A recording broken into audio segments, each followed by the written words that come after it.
Good morning. Good morning. How's everybody this morning? We're doing good. How are you? How are y'all? Good, great. We're ready to go.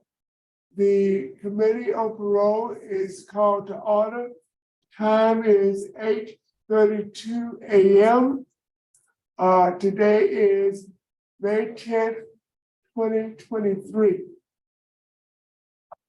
The Committee on Parole is seated at DOC headquarters in Baton Rouge, Louisiana. With the staff at DOC, please introduce yourself. And I over, Parole Williams. Francis Luke Boucher. Our first remote location today is Louisiana State Penitentiary at Angola, Louisiana. With the staff at Louisiana State, introduce yourselves. Deputy Warden Rochelle Ambo. Reginald Admiral classification. Carmen Shipley, Offender Records. Teddy Sergeant Transition Specialist. Edward. Great. We have the A team this morning. Outstanding. With the offender, please introduce yourself and give your full name, Names. Department of Corrections ID. Edward Lowery, Campbell. DOC number 250550. Thank you, Mr. Lowry. My name is Alvin Roche. I will chair the panel this morning. To my left is Ms. Bonnie Jackson. To my right is Mr. Pete Freeman. Let me explain the process to you. I will enter some information into the record. Once that information is verified, we'll give the staff and Warden Amber a chance to make comments if they wish. After that, we'll give you a brief second to make a brief statement on why we should release you early. You understand the process? Yes, sir. Okay. Mr. Lowry, you are a third felony offender. Your offense, is simple burglary. You were sentenced originally in January of 2004, and you were sentenced to 12 years. Then, in January of 2017, they filed a bill, a multi-bill, as an habitual offender. You were resentenced on January 20th, 2017 to life without benefit of probation or parole or suspension and sentence. Is that correct? Yes, sir. You now have a parole date based on Act 122 of the Louisiana State Legislature, and it's August 1st, 2021. You have no adjusted good time date, and your full-term date is life. Is all this information correct? Yes, sir. Your case has been assigned to Mrs. Jackson. Would you please answer Mrs. Jackson's question? Yes, sir. Good morning, Mr. How you doing, Mr. Lowry? Can you hear me? Nervous, I'm doing fine. I can understand you're being nervous. How old are you, Mr. Lowry? 55. 55. And how much time have you actually served? I would have 20, maybe 21. So we'll just say 20, okay? Yes, ma'am. This was on a vehicle burglary, is that correct? Yes, ma'am. When you were originally sentenced on the charge in 2004, what sentence did you receive? I received 12 years on the first count and life on the second count. Do you mean life on the second? You only have one, I mean, Well, what? excuse me.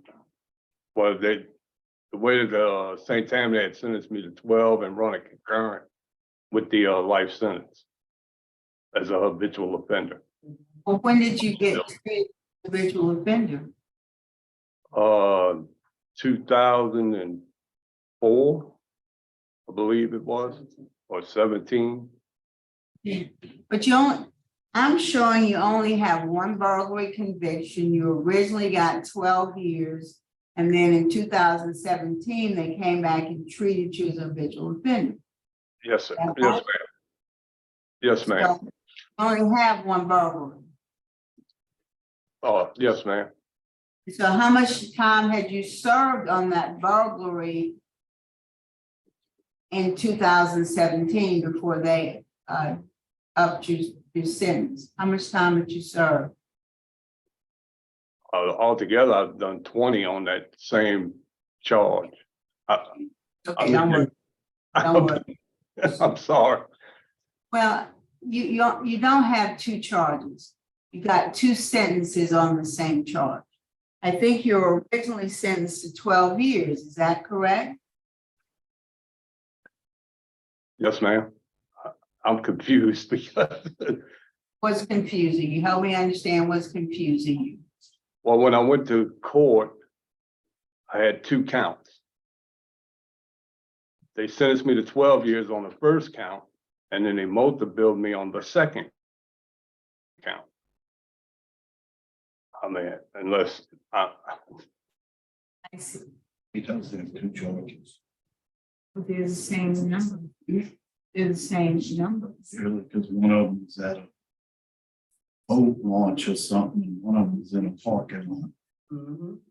You had originally gotten, but they didn't multi-bill you until 2017 on the second count, right? no, ma'am. I was originally sentenced on as a habitual offender in it was January, I think it was January, and then I went back to court and got resentenced as a third offender. When did you go back to, how long after that did you go back to court? 13 years ago, I believe. Somewhere in there. I can't remember the exact date. Mr. Jackson, I'm gonna let the records lady explain it to you. Please do.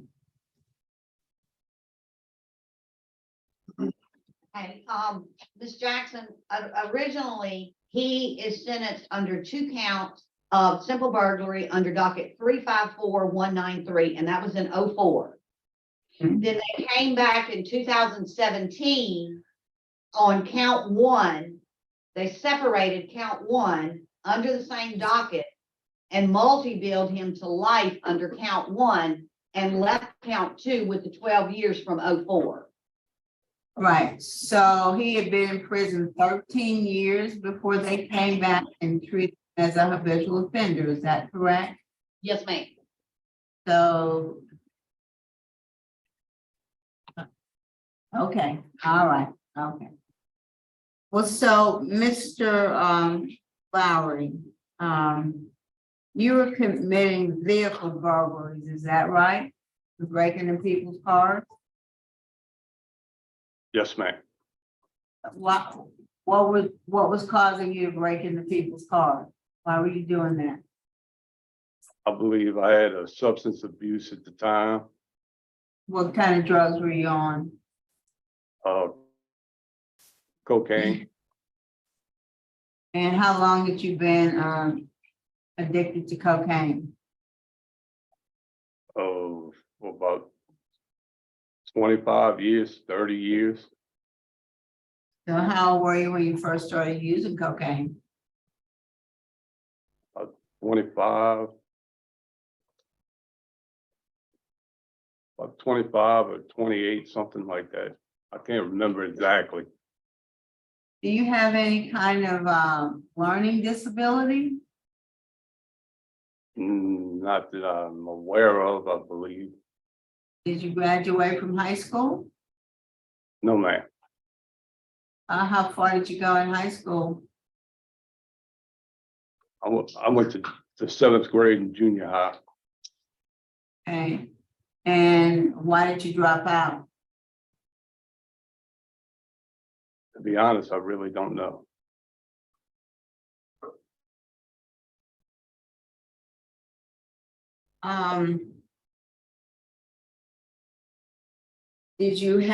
Were you working during the time that you were on cocaine? You have a job? On and off, What kind of work did you normally do? roofing, sandblasting. Okay. Were you married? Did you have a family, having children? Got one child, a son. He's grown now, Okay. but I've never been married. Well, let's talk about what you've been doing over the last 20 years. You haven't taken a lot of programs. Why not?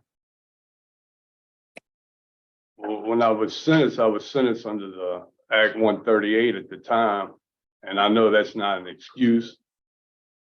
And I've worked various jobs here in the prison, and I've gotten the 100 hours, took an anger management.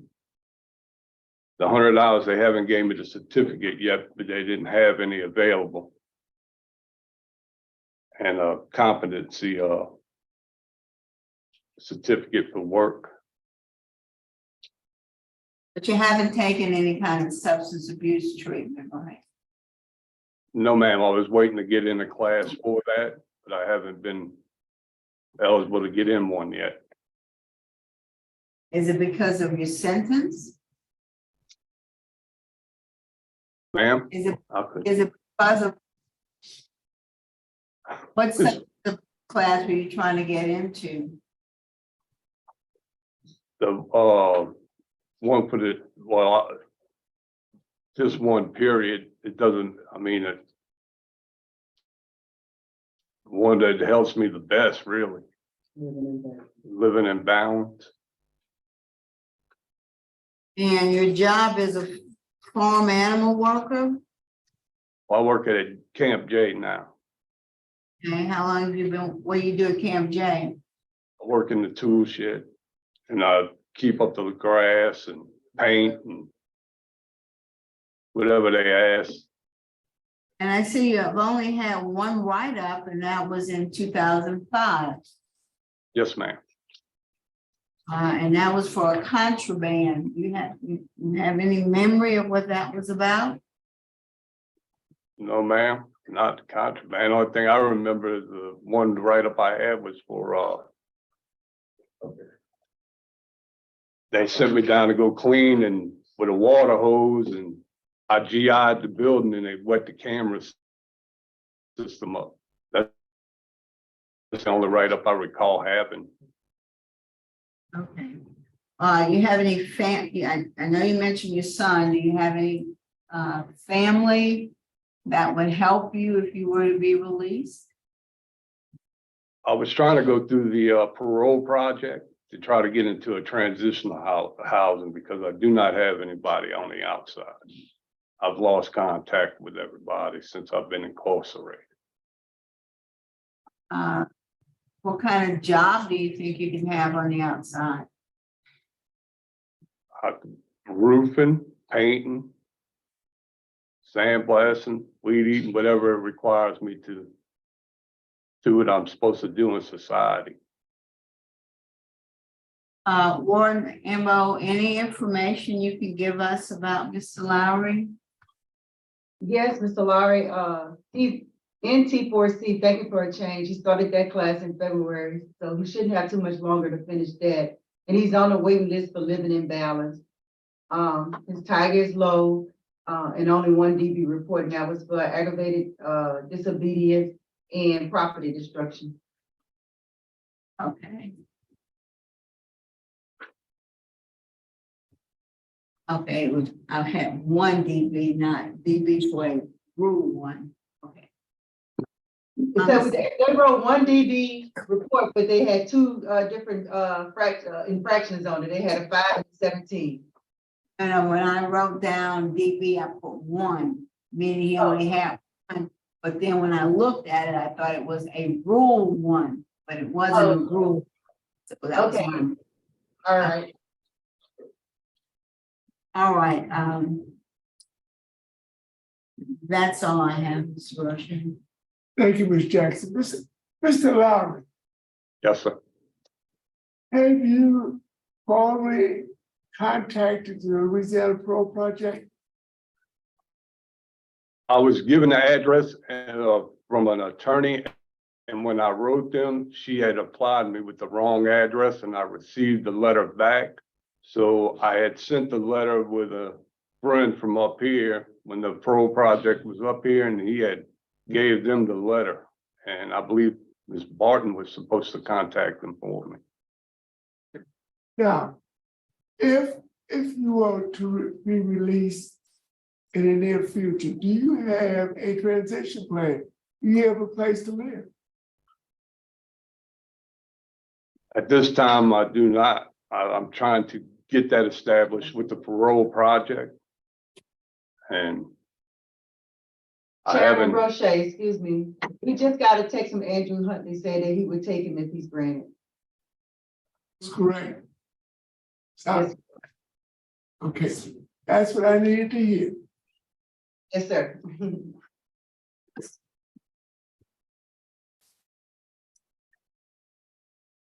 Mr. Freeman? Mr.